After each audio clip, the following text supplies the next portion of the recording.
আপনার পিছনে যদি বদনামকারী লাগে মুস্কি হেসে আলহামদুলিল্লাহ বলে ফেলেন। তাদেরকে আটকাতে যায়েন না, তাদেরকে বাধা দিয়েন না, তাদেরকে রাস্তা খুলে দেন। কর, আরো কর, বিনা বেতনে পাবলিসিটি কর। হাইপার হইেন না, সাহস থাকলে সামনে আয়, এক বাপের সন্তান হইলে দেখা কর, দরকারই নাই।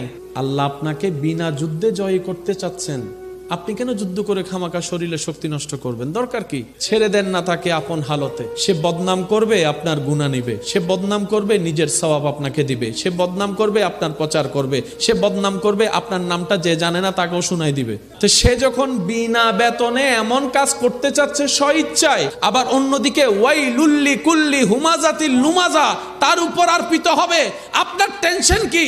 আপনার কাজ হচ্ছে রবের উপর ভরসা করে ধৈর্য ধরে বসে থাকা, আর কোনো কাজ নাই।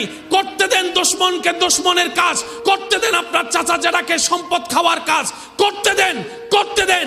একদিন আপনার ধৈর্যটা রবের যদি পছন্দ হয়ে যায়, ইন্নাল্লাহা মা'আস সাবিরিনের নিয়ামত আল্লাহ আপনাকে দান করে দিবেন।